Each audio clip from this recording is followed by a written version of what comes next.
माईवरती white नजर टाकली होती त्याच पद्धतीनं तुमच्यावरती सुद्धा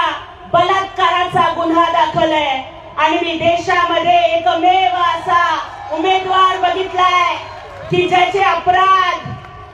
तो स्वतः प्रतिज्ञापत्रात सांगतोय की माझ्यावर 420 गुन्हे दाखल आहेत, माझ्यावर भूखंड लाटलेल्याचे गुन्हे दाखल आहेत, माझ्यावरती बलात्काराचा गुन्हा दाखल आहे आणि बलात्काराच्या गुन्ह्यावरती जामिनावर बाहेर असलेले तुम्ही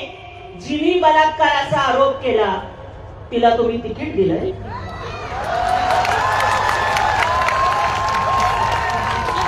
अरे मीरा भाईंदर में ये ऐसी कैसी महाभारत रची जा रही है,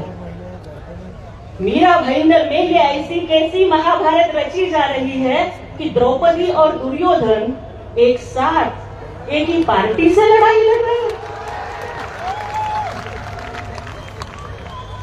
तो इस दुर्योधन को देखिए, ये पूरा काला चिट्ठा मेरे पास है, काली रात खत्म हो जाएगी लेकिन नरेंद्र मेहता के काले करतूत नहीं खत्म हो गए। और इसी वजह से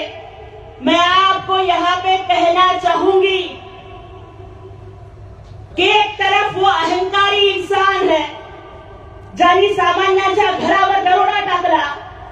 महानगरपालिकेच्या जागा बळकावल्या, अपना घर को अपना बापनू घर बना दिया, ज्याने आरक्षित जमिनी लाटल्या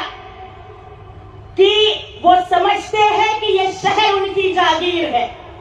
वो समझते हैं कि ये शहर उनकी जागीर है, उनकी मुट्ठी में मीरा भाईंदर की तकदीर है। लेकिन वो भूल गए कि वक्त बदलता है हर किसी का, अब जनता के हाथों में उनके जुल्म की आखिरी लकीर है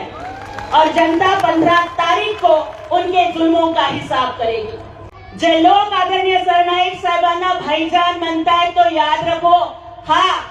है वो भाईजान। अरे आपके जैसे बलात्कारी बनने से लड़की बहन के भाईजान बनना बहुत अच्छी बात है